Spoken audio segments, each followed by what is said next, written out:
주님 한글로 소개하실 거죠? 네. 소개를 먼저 하시면 좋을 것 같아요. 안녕하십니까. 전 지금 코스모스에서 코어 개발자로 일하고 있는 윤주운이고요. 영어로는 준윤이라고 알려져 있습니다. 오늘 저는 코스모스 SDK를 사용해서 어떻게 하면은 편리하게 이 블록체인 어플리케이션을 개발할 수 있는지에 대해서 강의를 진행하려고 하고요. 일단 블록체인은 지금까지 많이 나와 있습니다. 비트코인 있고, 이더리움 있고, 이오스도 있고, 이더리움 클래식도 있죠. 대부분의 블록체인들은 한 블록체인 위에 하나의 기능이 올려져 있는 형태로 작동을 합니다. 비트코인에서는 전송이 특화되어 있고, 또는 모네로에서는 익명 전송이 특화되어 있는 등 한 블록체인은 하나의 기능을 하도록 특화되어 있죠. 이더리움과 같은 블록체인들도 있습니다. 하나의 블록체인 위에 유저들이 많은 컨택트를 올리면은 그것들이 각자의 기능을 하고 또 서로 간에 상호 운용을 하죠. SDK는 그 둘 모두와 다른 접근법을 취합니다. 기본적으로는 하나의 블록체인 위에 하나의 DApp이 올라가 있는 형태입니다. 이는 성능상의 이점을 가져오는데 이더리움과 같이 많은 컨트랙이 한 체인 위에 올라가 있는 형태에서는 각 체인에 최적화되어서 DApp의 로직이 작동할 수가 없고, 각 DApp을 만들기 위해선 개발자가 이 솔리디티라는 새로운 언어를 배워야 하는 문제가 있죠. 솔리디티는 우리가 익숙한 언어가 아닙니다. 솔리디티는 스마트 컨트랙을 위해서 특별히 제작된 언어이고, 이더리움을 하기 위해서는 반드시 진입해야 될 언어이죠. 고랭은 다릅니다. 고랭은 우리가 흔히 써오던 제너럴 퍼포즈 랭귀지 중에 하나입니다. 구글에서 만들었고 라이브러리가 탄탄하며 개발자 풀이 크죠. 이는 신규 개발자의 진입 장벽을 낮출 뿐만 아니라 기존에 존재하던 레거시 코드들과의, 즉 사용하던 익숙한 라이브러리를 그대로 가져와서 쓸 수 있다는 장점을 줍니다. 마지막으로 SDK는 블록체인 개발을 모듈러식으로 가능하게 합니다. SDK는 아까 크리스틴께서 말씀하신 것처럼 오브젝트 케이퍼빌리티라는 세큐리티 모델을 사용하는데, 이는 간단히 말해서 이 각 모듈이 서로 간에 독립된 공간을 가지고 있다는 겁니다. 그렇기 때문에 모듈들 간에 서로 간의 공간에 침범이 일어나지 않으며, 만약에 제3자가 만든 모듈을 갖고 와서 사용을 한다 해도 이것이 전체 시스템에 줄 수 있는 영향은 제한되어 있다는 뜻입니다. 이 세 가지 특징은 우리가 SDK를 사용해야 할 이유를 알려줍니다. SDK를 알기 위해 가장 기본적인 컨셉은 이 KV 스토어라는 컨셉입니다. 비트코인, 이더리움, 기존의 많은 대부분의 블록체인들은 이 키 밸류 스토리지를 사용했습니다. 하나의 키에 하나의 밸류가 대응되는 모델이죠. 이더리움 내 컨트랙도 결국 각 변수의 키가 만들어지고 그에 대응하여 하나의 밸류가 만들어지는 형식입니다. 이 키 밸류 스토어는 굉장히 상식적으로 동작합니다. 먼저 get, 키가 주어지면 그걸 통해서 밸류를 가져오는 메소드, has, 키가 주어지면 그것이 존재하는지 알아내는 메소드, set, 키와 밸류가 주어지면 그 페어를 등록하는 메소드, delete, 키가 주어지면 그 키를 제거하는 메소드가 있습니다. 이 네 가지는 우리가 생각하는 것처럼 동작합니다. 그래서 고랭이든 파이썬이든 다른 모든 언어에 있는 것과 같이 이 맵 자료 구조와 비슷하게 동작을 하는데요. 헬로 월드란 이 두 개 하나의 키 페어를 스토어 셋 메소드를 통해서 호출을 하게 되면은 나중에 스토어 get을 헬로라는 인자와 함께 호출했을 때는 월드가 돌려지게 됩니다. 직관적이죠. 키퍼는 기존 스마트 컨트랙 플랫폼에서의 컨트랙에 대응하는 어떤 하나의 스트럭입니다. 키퍼는 모듈의 기능을 상태에 의존하지 않는 방식으로 정의합니다. 컨트랙은 상태가 있습니다. 컨트랙은 내부 상태가 있고 호출할 때마다 그것은 다른 상태를 의존해서 값을 계산해냅니다. 키퍼도 마찬가지입니다. 키퍼는 상태에 접근해서 이 상태에 의존하여 값을 계산해 오지만 그것은 키퍼 자체에 저장된 것이 아닙니다. 나중에 보여드리겠지만 키퍼는 오직 그 상태에 접근할 권한만을 가지고 있기 때문에 키퍼 그 자체는 상태에 의존하지 않는 불변한 방식으로 존재합니다. 그래서 키퍼는 다음과 같은 것들을 기본적으로 가지고 있습니다. 이 상태에 접근할 수 있는 키, 하나의 보안 키 같은 개념으로 보시면 됩니다. 그 다음에 메소드, 키퍼도 하나의 고랭 구조체이기 때문에 메소드들이 정의되어 있을 수가 있죠. 그리고 다른 키퍼들을 이 키퍼가 필드로 가지고 있을 수 있습니다. 말하자면 이더리움 컨트랙이 다른 컨트랙의 주소를 갖고 필요할 때마다 호출하는 것으로 볼 수 있습니다.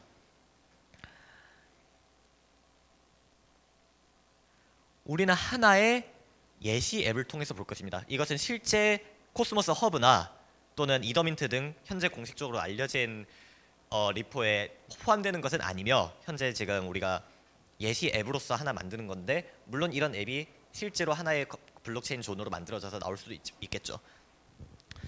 mydomain.com은 DNS라는 서비스를 통해서 실제 IP 주소로 변환됩니다. 이것은 하나의 닉네임을 실제 이름으로 변환시켜주는 매핑 서비스라고 볼 수가 있는데요. 이는 우리가 DNS에서도 볼 수 있고 또는 ENS, 이더리움 네임 서비스를 이용해 보신 분들은 알겠지만 그 지갑 주소를 실제 지갑의 헥스 주소로 변환시켜주는 ENS도 이 네임 서비스의 일종입니다. 그 외에 여러 가지가 있죠.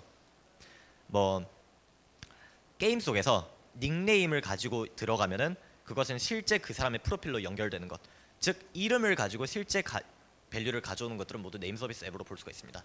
우리는 이거에 DNS 형태의 mydomain.com을 IP 주소로 변환시켜주는 예시와 함께 그 도메인들의 값을 지불하고 그 도메인을 남으로부터 사올 수 있는 예시까지 구현해 보도록 하겠습니다. 왜냐하면 이 블록체인은 일단은 재화를 다루는 거에 가장 적합하고 이 예시를 통해서 우리가 어떻게 코스모스 속에서 재화를 이동시키는 방지 한번 알아볼 수 있기 때문입니다. 이것이 그 예시 키퍼 중 하나입니다. 이뮤테이블 키퍼를 설명하는 데 사용을 할 건데요. 키퍼는 현재 하나의 필드만을 가지고 있습니다. 스토어 키입니다. 이 스토어 키는 공개되지 않고 이 컨텍스트로부터 실제 스토어를 가져오는 데 사용이 됩니다. 이렇게 함으로써 한 가지 얻는 이점은 키퍼는 이 상태에 의존하지 않는다는 것입니다. 우리가 실제 KB 스토어, 뭐 그것이 머클 트리가 되겠죠. 이 머클 트리 그 자체를 키퍼 안에 저장했다면 예를 들어 트랜잭션이 실패했을 경우 또는 중간에 어떤 인터럽션이 일어났을 경우 등을 모두 키퍼 차원에서 핸들을 해서 스테이트 리버트, 스테이트 모디피케이션을 모두 처리를 해줘야 합니다.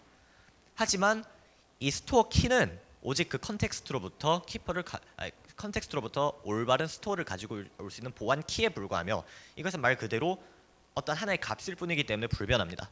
따라서 우리는 모든 그런 상태에 의존적인 사이드 에펙트를 신경 쓸 필요가 없습니다.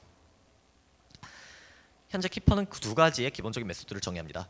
도메인 이름이 주어졌을 때 그 밸류를 가져오는 것, 그리고 도메인 이름과 밸류가 주어졌을 때 그 두 개를 스토어에 세팅하는 것, 두 가지 함수입니다. get value는 먼저 컨텍스트에 kb 스토어라는 메소드를 통해서 실제로 우리가 변경할 스토어를 가져옵니다. 그리고 스토어에 get 메소드를 호출을 해서 저장되어 있는 바이트를 가져오고 그 바이트를 그저 형변환을 시켜서 최종 결과 값으로 돌려주죠. set value도 마찬가지입니다. 다만 얘는 set을 호출하고 도메인과 value를 다시 엮어주는 역할을 하죠. set value와 get value는 뭐 이런 식으로 동작을 합니다. ctx와 my domain 그리고 이 IP 주소를 저장시켜 놓고 그 다음에 이 get value를 통해서 이 저장되는 값을 가져오면은 아까 우리가 저장했던 127.0.0.1이 돌려지는 거죠. 그림으로 나타내면 이렇습니다. 키퍼는 키를 가지고 있습니다. 이것은 컨텍스트, 이 어플리케이션 쪽에서 이 SDK 코어 쪽에서 어플리케이션에 넘긴 컨텍스트를 통해서 KB 스토어를 가져오는 데 쓰이고요.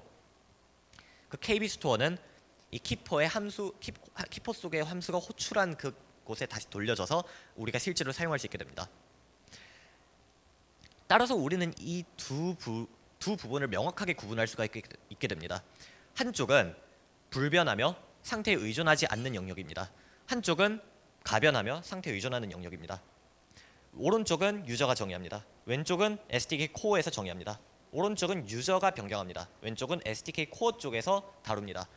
그렇기 때문에 유저 측면에서는 이 상태 변경 또는 상태 리버트 같은 복잡한 문제를 다룰 필요 없이 이 어플리케이션 로직만 신경 쓰면 되는 형식입니다. 또 스토어 키는 이 각 키퍼가 독자적인 공간을 가질 수 있게 하는 역할도 담당합니다. 각 모듈은 서로에게 종속되지 않는 독립적인 공간을 가져야 할 경우가 많습니다. 그러나 각 스토어가 오직 그 키로만 접근이 가능하기 때문에 이 명시적으로 허락하지 않는 이상 각 키퍼는 다른 키퍼의 사적 공간을 넘볼 수가 없게 됩니다. 이것을 오브젝트 케이퍼빌리티 세큐리티라고 합니다. 한 줄로 요약해서 설명하자면 당신이 보안키를 갖고 있어야만 나는 스토어를 주겠다는 겁니다. 반대로 당신이 보안키를 갖고 있지 않다면 나는 스토어를 줄 수 없겠다라는 겁니다. 스토어 이 예시를 위해서 우리가 하나의 키퍼를 더 설정을 했는데요. 이것은 레퓨테이션 키퍼입니다. 예시를 위한 거니까 아무렇게나 생각하셔도 됩니다. 이것은 각 도메인이 갖고 있는 평점이라고 볼 수도 있고 각 도메인이 갖고 있는 접속자의 수라고 볼 수도 있습니다. 일단은 우리가 하나의 정수값을 그 도메인에 대해서 저장한다는 것만 기억해 두시고요. 위 두 문단은 같은데 이 레퓨테이션 키퍼라는 게 새로 들어왔습니다. 마찬가지로 키를 가지고 있고 코덱이라는 것이 또 새로 주어집니다. 설명하겠습니다. getRev이라는 함수를 이제 정의를 하는데 getValue와 같지만 돌려주는 값이 uint64인 것만 다른 사실 함수입니다. 마찬가지로 스토어를 컨텍스트로부터 가져오고 이때 주어지는 것은 이 레퓨테이션 키퍼가 가지고 있는 키이기 때문에 다른 키퍼가 이 getReputation 함수를 어떻게 가져온다고 해도 키를 가지고 있지 않은 이상은 레퓨테이션 키퍼의 스토어에 접근할 수가 없게 되는 것이죠.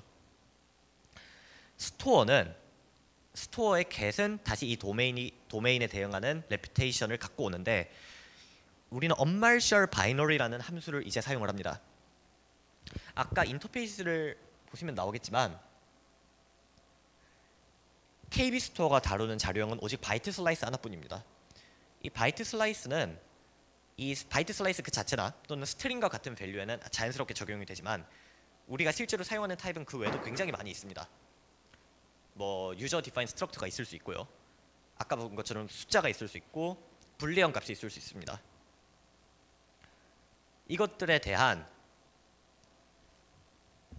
직렬화와 역직렬화 메소드를 유저가 일일이 정의하는 것은 불편할 뿐만 아니라 호환성에도 좋지 않습니다. 그래서 우리는 독자적인 이 직렬화, 역직렬화 코덱을 만들었고요. 이것은 기본적으로 프로토 버프 위에 인터페이스 지원 등 블록체인에 필요한 몇 가지 기능을 얹은 것입니다. unmarshal binary는 이 바이트 어레이를 uint64형으로 바꿔줍니다. 이렇게 한 줄로 이 역직렬화가 가능해지고요. 이후 그 값을 그저 리턴합니다. 이렇게 되면 우리가 아까 말했던 것처럼 이 키퍼는 자기가 가지고 있는 키를 컨텍스트한테 주고 그 대가로 자기한테 맞는 이 스토어를 가져옵니다. 근데 레퓨테이션 키퍼는 다른 키를 갖고 있기 때문에 이 컨텍스트가 돌려주는 스토어는 분명히 다른 스토어입니다. 이는 각 키퍼 간의 이 스토어의 분리를 명확하게 만들고 KB 스토어는 오직 그 키에 의존해서만 KB 스토어를 돌려주기 때문에 다른 방식으로는 다른 키퍼의 영역을 넘볼 수가 없게 되어 있습니다. 이는 키퍼가 서로 간의 의존성을 줄이게 만듭니다. 만약 당신이 알 수 없는 제3자 서드파티가 만든 키퍼 모듈을 임포트해서 사용을 한다 해도 그 모듈이 악의적으로 당신이 정해놓은 다른 키퍼들의 스토어에 접근할 수 있는 가능성은 없습니다. 명시적으로 키를 그 키퍼에게 전달해주지 않는 이상은. 그리고 당연히 키퍼도 고랭 스트럭트이기 때문에 이런 여러 가지 메소드들을 가질 수 있습니다. 이것은 컨텍스트를 인자로 받아서 상태에 접근할 수도 있고 또는 그렇지 않을 수도 있습니다. 위 예시는 가지고 있는 밸류를 가져온 다음에 그것들을 모두 대문자로 바꿔서 다시 저장하는 예시고 밑에 것은 저장되어 있는 값을 없애는 예시입니다. 키퍼는 다른 키퍼를 참조할 수 있습니다. 이 뱅크 키퍼는 현재 우리가 이 코스모스 SDK에서 사용하고 있는 토큰 전송을 위한 인터페이스인데요. 이 뱅크 키퍼는 전체 유저의 토큰을 관리합니다. 기본적으로 전송, 토큰 추가, 토큰 감소, 그리고 토큰 셋 이 네 가지 기본 메소드가 있고 그 외에도 몇 가지가 더 있지만 이 메소드를 사용해서 키퍼는 자기가 돈을 추가하거나 감소해야 될 사람들에 접근할 수 있습니다. 새로운 예시를 하나 추가합니다. 바이 도메인은 단순히 이 도메인을 밸류에 세팅하는 것뿐만이 아니고 그것에 일정한 값을 치르게 합니다. 그래서 바이어가 얼마만큼 지불할 용의가 있다고 할 때 이 바이 도메인 메소드는 먼저 아까처럼 이 도메인과 밸류를 엮은 다음 이 내부에 있는 뱅크 키퍼에 접근하여 서브트랙트 코인스 메소드를 호출합니다. 이는 구매자로부터 이 구매하려는 이 가격만큼을 차감을 하게 됩니다. 만약에 여러분이 KB 스토어 이 SDK를 사용하여 키퍼를 만들겠다고 하시면 이처럼 쉽게 뱅크 키퍼를 키퍼 안에 포함하고 그 메소드들을 호출함으로써 이 자산의 이동에 대한 관리를 용이하게 할 수 있습니다. 지금까지 우리가 봤던 것들은 이 키퍼가 어떻게 작동하느냐, 여러분이 만약 SDK 위에 하나의 모듈을 만든다면은 어떤 식으로 대충 작성이 될 거냐를 봤습니다. 지금부터 우리가 볼 것은 트랜잭션이 실제로 어떤 과정을 거쳐서 실행이 되고 그것들이 여러분의 키퍼에 어떻게 전달이 되는지를 하나씩 알아볼 겁니다. 트랜잭션은 이 STD 트랜잭션이라는 것으로 먼저 정의가 됩니다. 안티 핸들러는 이 STD 트랜잭션의 옳고 그름을 판단합니다. 안티 핸들러는 아주 기본적이고 아주 이 트랜잭션 그 자체의 유효성에 대한 것을 검증합니다. 수수료, 서명, 시퀀스 등 트랜잭션 자체가 올바른지 검증을 하고요. 그리고 그것이 만약 올바랐다고 하면은 이제 메시지들로 나눠져서 각 핸들러에 실행이 되게 됩니다. 스탠다드 트랜잭션은 본질적으로는 메시지의 리스트 그 자체입니다. 이더리움을 써보신 분은 알겠지만 하나의 ERC20 토큰을 전송할 때 최소한 만약 그것이 컨트랙으로 전송하는 것이라고 하면 최소한 2개의 트랜잭션이 필요합니다. 예를 들어서 이더 델타 컨트랙에 우리가 ERC20 토큰을 전송한다고 해보죠. 그럼 먼저 당신의 ERC20 컨트랙에 allow transfer 함수를 통해서 그 컨트랙이 자신으로부터 토큰을 출금해 나갈 수 있도록 허락해야 합니다. 트랜잭션 하나고요. 그 다음에 실제로 그 컨트랙의 함수를 호출해서 돼야 할 일을 되게 만듭니다. 그렇게 트랜잭션 2개가 일어나죠. 그것은 뭐 ERC20 자체의 설계 문제라고 할 수 있지만 이런 식으로 여러 메시지들이 연속으로 이루어져야 하는 경우가 그 외의 경우에도 많기 때문에 우리는 이 트랜잭션 내에 하나가 아니고 여러 개의 메시지를 동시에 담을 수 있도록 설계를 했습니다. 그 외에는 뭐 수수료 얼마나 낼 건지, 서명, 누구누구가 서명을 했는지, 메모, 이 트랜잭션에 관한 그냥 추가적인 메모를 담는 그런 것들이 담겨져 있죠. 안티 핸들러는 그래서 이 가스에 얼마나 적합한 P가 있는지 등을 합니다. 가스는 지금 이오스 같은 이오스의 수수료 모델은 여러분도 알다시피 이 대역폭 모델, 얼마나 내가 토큰을 스테이킹 했느냐에 따라서 대역폭 또는 스토리지를 사용할 수 있느냐는 모델입니다. 일단 저희 코스모스 허브는 이더리움과 같은 가스 모델을 사용하고 있습니다. 얼마나 가스에 따라서 수수료를 차감을 실제로 해가는 모델인데 중요한 건 안티 핸들러 또한 여러분들이 SDK에서 정의할 수 있는 것 중 하나라는 겁니다. 만약 여러분이 새로운 수수료 모델을 적용하고 싶으시다면 이 안티 핸들러를 교체하면 됩니다. 여러분들이 만약 초기에 사용자들을 많이 불러일으키기 위해 수수료를 없애고 싶다면 이 수수료 부분을 삭제하면 됩니다. 이것은 모두 사용자가 커스터마이징 할 수 있는 부분이고요. 그 외에 서명과 시퀀스들을 또 확인할 수 있습니다. 그리고 안티 핸들러에서 올바랐다는 말이 응답이 나오게 되면은 이제 그것들을 각자 적합한 핸들러들에게 넘기게 됩니다.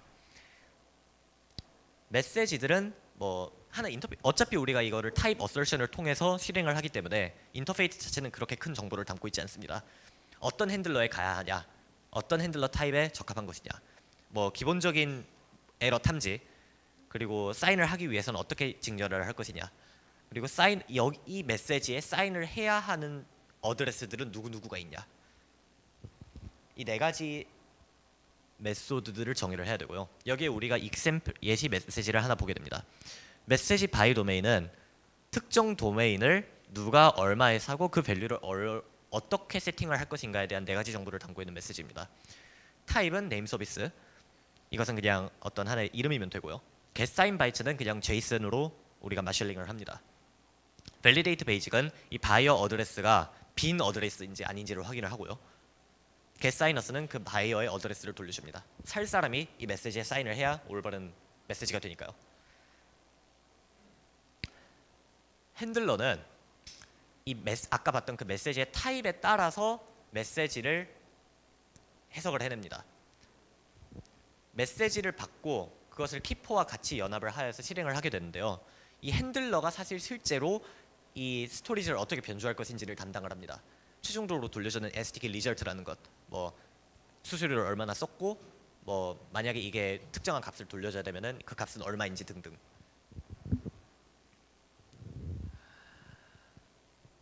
이 new 핸들러가 돌려주는 것이 실제 핸들러인데요. 실제 로직은 여기 정의되어 있습니다. 그래서 이 메시지 바이 도메인이라는 것을 어떻게 실행을 할 거냐라고 하면은 이제 그 아까 그 키퍼에 정의됐던 메소드를 레고 조립하듯 조립을 하는 부분이 이 부분입니다. 조건문, 이 가격이 충분한지, 지금 지불하려는 가격이, 현재 주어진 오너는 누구인지, 오너가 존재한다면 그 사람한테 돈을 지불한 가격을 전송하고 그 다음에 뭐 밸류 세팅, 오너를 새롭게 세팅, 새로운 가격을 세팅하는 것이죠. 그래서 핸들러에서 이 키퍼들을 조합을 할 수 있고 에러 핸들링 등은 모두 여기서 이루어집니다. 다이어그램으로 나타낸 부분이 이렇습니다. 하나의 트랜잭션은 여러 개, 이 경우에는 3개의 메시지를 담고 있습니다. 그리고 개인적인 정보, 서명 등을 담고 있죠. 이는 안티 핸들러로 먼저 들어가 안티 핸들러가 검증을 하고 만약 이게 올바르지 않다라고 응답이 나오면은 트랜잭션은 폐기됩니다. 만약 이게 올바르다라고 얘기를 하면 라우터가 이 올바른 핸들러에게 메시지들을 배정을 해주게 되고요. 아까 봤던 그 메시지 다 타입 메소드에 따라서 이후 핸들러는 각 메소드들을 처리를 합니다. 이것이 한 트랜잭션이 실행되는 플로우입니다. 그래서 전반적으로 리뷰를 해보자면 SDK는 각 키퍼를 작성함으로써 어플리케이션이 어떻게 작동할지를 유저가 정의할 수 있도록 합니다. 그래서 키퍼는 컨트롤과 같은 역할을 합니다. 가장 기본적으로 어떻게 동작해야 할지, 어떻게 값을 세팅하고 어떻게 값을 가져야 될지를 정의를 하고, 그리고 키퍼가 오직 익스포즈한 메소드들을 통해서만 키퍼가 서로와 연락을 할 수 있게 함으로써 이 가능한 이 연결의 가지수를 줄입니다. 의존성을 줄이는 거죠. 트랜잭션은 유저가 어떻게 블록체인에 실제로 명령을 내리는지를 정의합니다. 여러분은 새로운 트랜잭션을 정의할 수도 있습니다. STD 트랜잭션은 우리가 이 코스모스 허브와 기타 등등에서 쓰이게 될 것이지만 뭐 새로운 정보들을 담아서 새로운 트랜잭션을 만들 수도 있겠죠. 이상이고요.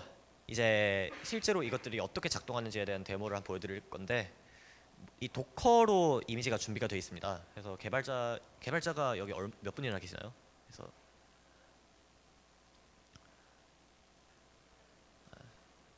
그래서 그러면은 이 도커를 설치하실 수 있는 분들은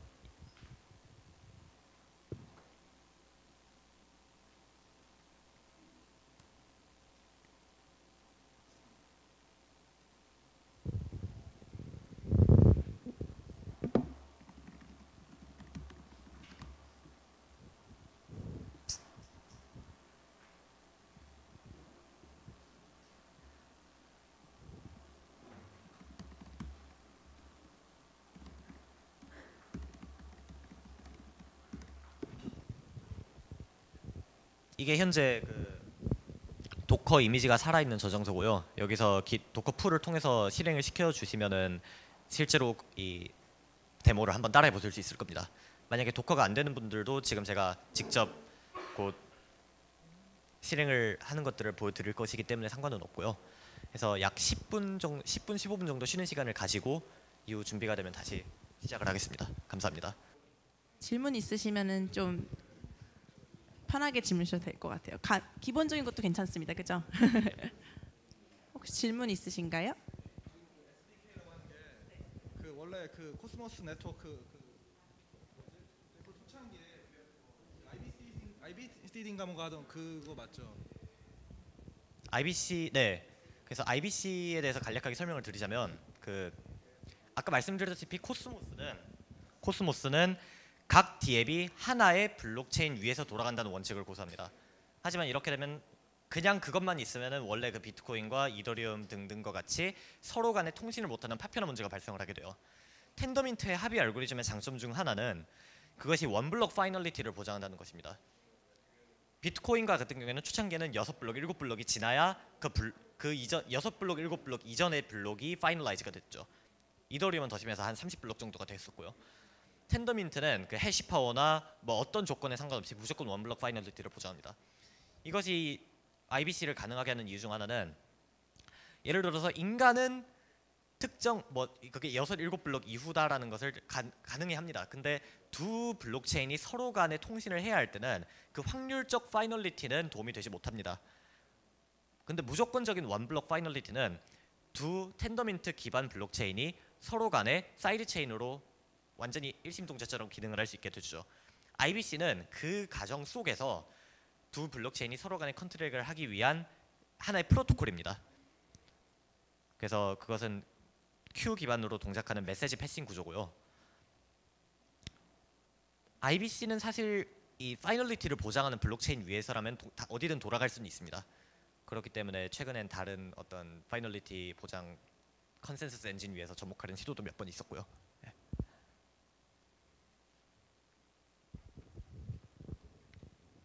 또 질문 없으시면은 진행할까요? 오케이. 그리고 SDK 위에서는 IBC가 쉽게 임포트해서 가능할 어디든 편하게 사용을 가능하게 만든 것이죠. 예. 도커 설치를 다 하셨다면 도커 이미지 설치를 다 하셨다면 바로 넘어가겠습니다.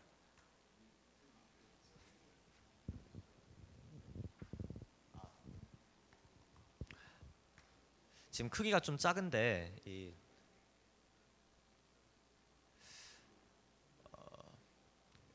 크기 글씨가 다 보이시나요?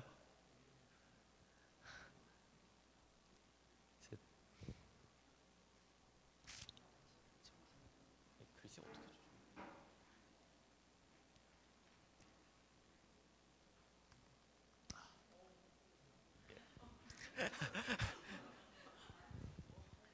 예. 이 도커 이미지 안에 들어오시면 지금 준비가 되어 있는데요. 그 한 가지 그 프로파일 설정이 안 돼 있어서 이거를 먼저 쳐주시면 좋겠습니다.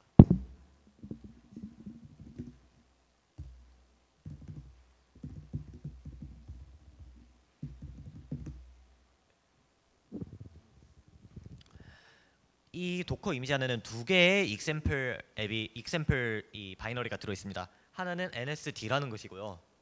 하나는 NSCLI라는 것인데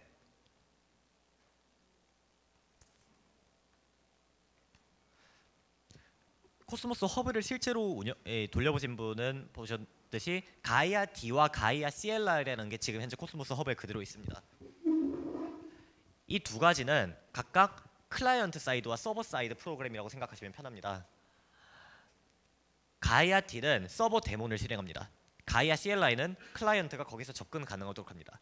NSD와 NSCLI도 여기도 마찬가지인데 NSD는 이 네임스페이스 예시 어플리케이션의 서버고 NSCLI는 네임스페이스 예시 어플리케이션의 CLI입니다.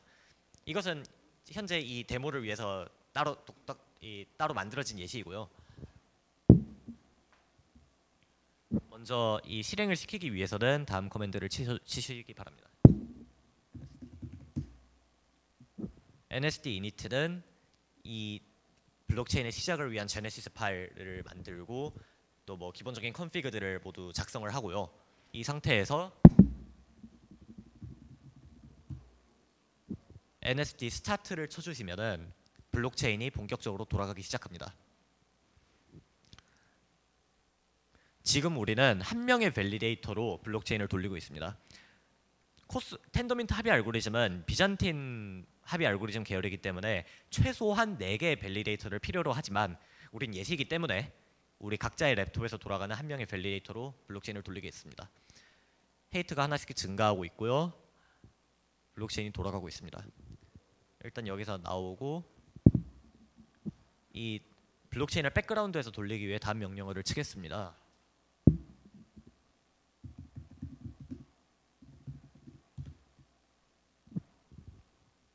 노헙 NSD 스타트 n%를 쳐주시면은 이제 블록체인의 백그라운드에서 돌아가기 시작을 하고요. 이제 이 상태에서 간략히 CLI를 통해서 블록체인에 접근하는 모습을 보여드리겠습니다.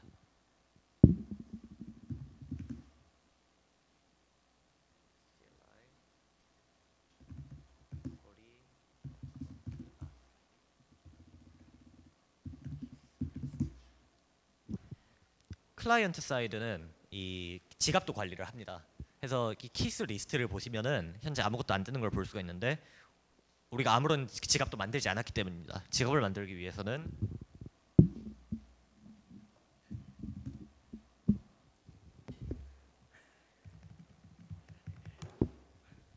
키스 애드 한 다음에 키 이름을 작성하고 비밀번호는 뭐 8자리 이상으로 아무거나 쳐주시면 됩니다.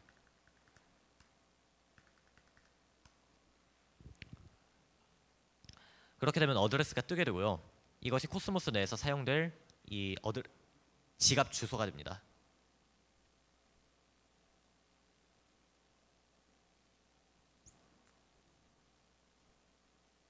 이것을 복사해 주시고 이제 우리가 방금 만든 지갑의 쿼리를 날려보도록 하겠습니다.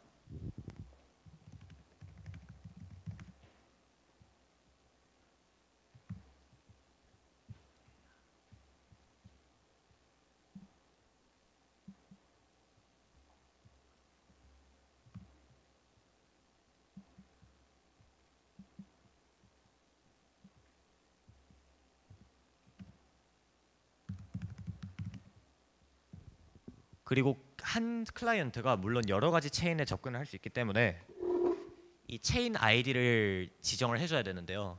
체인 아이디는 아까 이 로그에 하나씩 나오게 됩니다. 이것을 그저 복사해서 사파리 사파리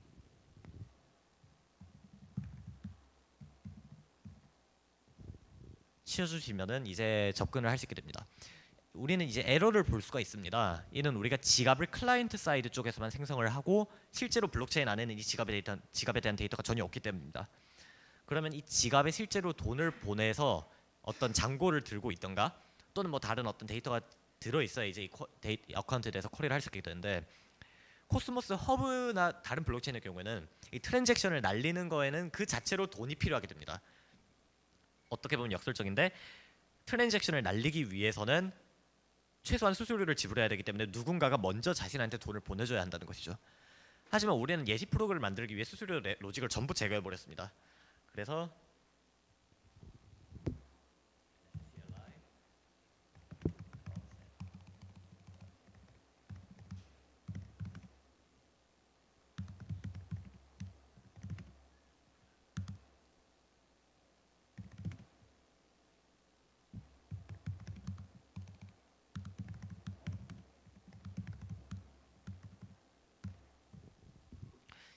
이번에는 어마운트는 얼마만큼의 돈을 요청할 것이냐에 대한 것이고 마이키라는 이제 여기서 우리의 키가 실제로 쓰이게 되는데요. 테스트 체인과 마찬가지로 하나의 클라이언트에도 복수의 키가 있을 수 있기 때문에 그중 어느 지갑을 사용할 것인지를 선택하는 것입니다. 엔터를 쳐주시면은 이제 키에 사인을 하라는 메시지가 뜨고요.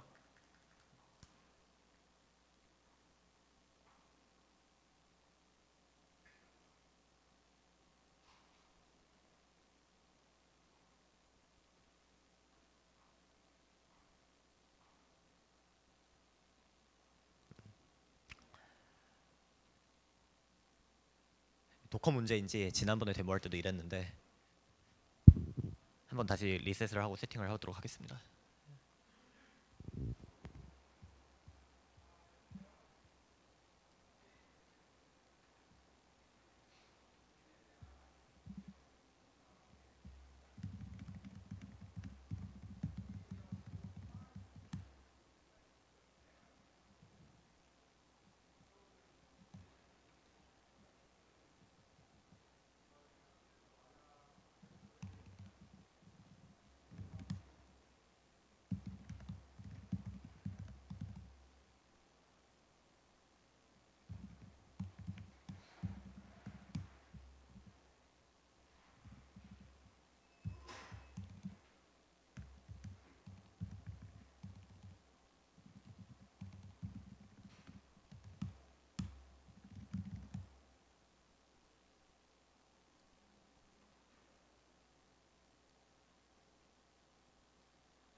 트랜잭션이 정상적으로 커밋이 되면 이와 같은 리턴 메시지가 돌아옵니다.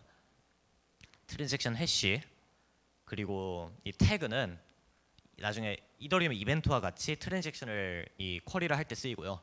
등등 이제 코드가 0이라는 것은 에러가 나지 않았다는 뜻입니다. 우리는 이제 10 아톰을 이 계좌로 요청을 했으니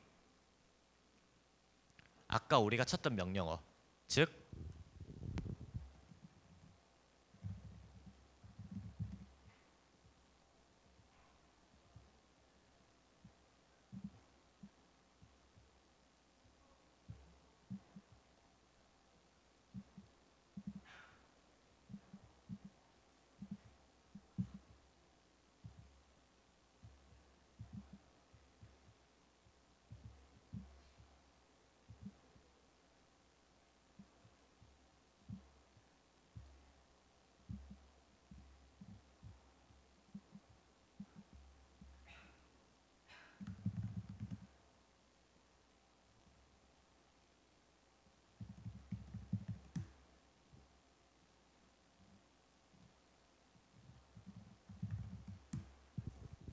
이제 우리는 에러가 아니라 정상적인 어카운트의 정보가 나오게 됩니다.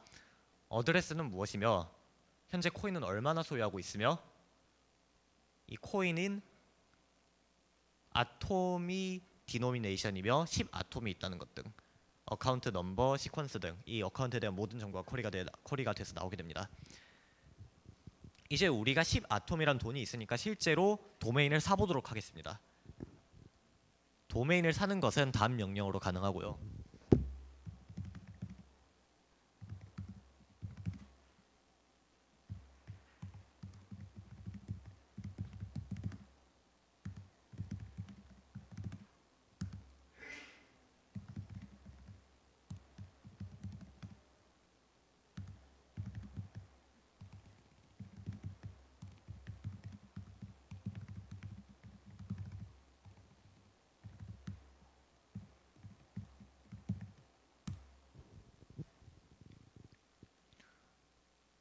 마찬가지로 정상적으로 실행이 됐을 경우에는 블록 44에 커밋이 됐다고 나옵니다.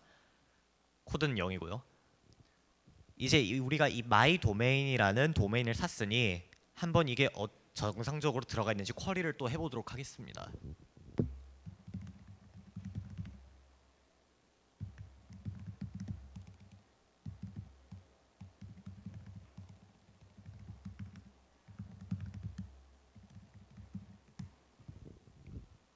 그럼 그 도메인에 대한 모든 정보가 뜹니다. 쿼리에 마찬가지고요. 중요한 것은 아까 우리가 봤던 이 어카운트와 같은 것들은 코스모스 코어 쪽에서 디자인된 어스 모듈에서 정의를 한 것입니다. 그러나 이것은 지금 데모를 위해서 제가 정의한 것입니다. 이 어떤 식으로 이 실제 밸류, 오너, 프라이스들을 저장을 하고 그것들이 클라이언트 사이드에서 요청이 들어왔을 때 어떻게 돌려줄지는 모두 이 프로그래머 측에서 커스텀으로 제작이 가능합니다. 만약 아까 우리가 그 프레젠테이션에서 봤던 것처럼 기존에 이 지불한 사람보다 더 돈을 적게 넣으면은 이거를 살 수 없도록 우리는 규정을 했었습니다. 그 에러 핸들링이 제대로 동작하는지를 보겠습니다. 마찬가지로 바이 도메인을 하지만 이번에는 훨씬 작은 양 0 아톰을 넣어보겠습니다.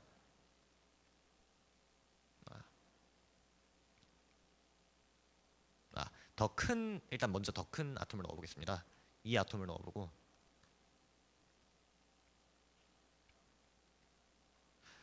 마찬가지로 커밋이 됐고요. NSCLI 쿼리를 통해서 도메인 정보를 가져오면은 이번에는 2 아톰짜리 도메인이라는 정보가 뜹니다. 근데 이제 다시 1 아톰을 넣게 되면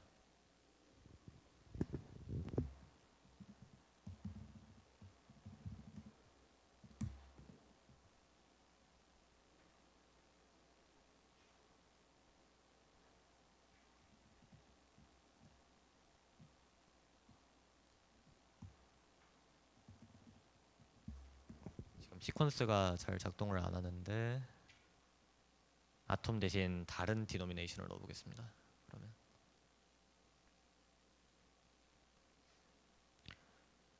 아까 우리가 짰던 로직에서는 기존에 구매했던 사람이 지불한 것보다 더 많은 양을 지불을 해야 도메인을 살 수 있도록 되어 있습니다. 근데 포톤을 우리가 넣으면은 이것은 서로 다른 도메인이기 때문에 에러가 뜨게 됩니다. 구매자가 충분한 코인을 가지고 있지 않다. 즉 2아톰 이상의 코인, 3아톰, 4아톰을 지불해야 되는데 우리가 다른 디노미네이션 포톤을 넣었기 때문에 여기서는 에러가 뜨게 되는 겁니다. 이 모든 로직은 이 클라이언트 사이드 또는 서버 사이드 모든 것들은 프로그래머가 직접 정의를 할 수 있게 돼 있고 이것을 위해서 우리는 헬퍼 펑션들을 모두 많이 제공을 합니다. 트랜잭션을 전파하는 것은 브로드캐스트 tx라는 함수단으로 끝납니다. 모든 것들은 굉장히 프로그래머에 친화적으로 만들어져 있으며 몇 가지 헬퍼 펑션을 조립하는 것만으로 이 클라이언트 사이드 또는 이 서버 사이드의 아까 그런 에러 핸들링 로직들을 모두 구현할 수 있습니다. 데모는 여기까지이고요. 여기까지 일단 질문이 있으면 받고 끝내도록 하겠습니다. 감사합니다.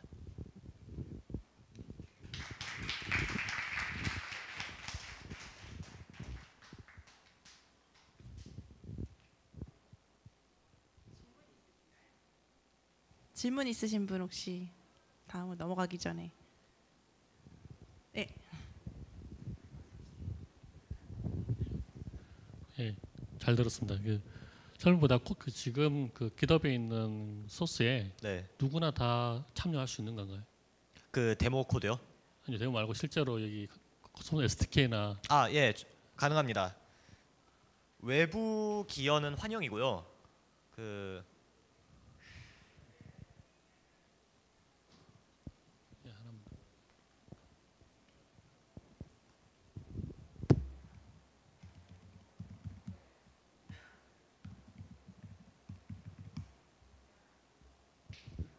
외부 기여는 환영이고요.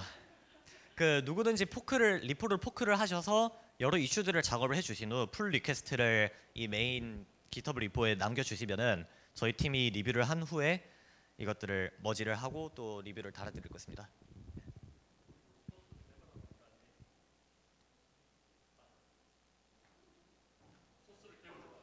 예. 저희는 일단 다른 팀들에 비해서 굉장히 테스트 코드를 많이 넣었다고 자부하고요. 현재 테스트 커버리지가 약 70-80% 정도 됩니다. 해서 대부분의 코어 코드는 거의 검증이 되고 있고요. 유닛 테스트로 모든 PR이 이 머지가 되기 전에는 항상 테스트를 패스하도록 강제를 하고 있습니다.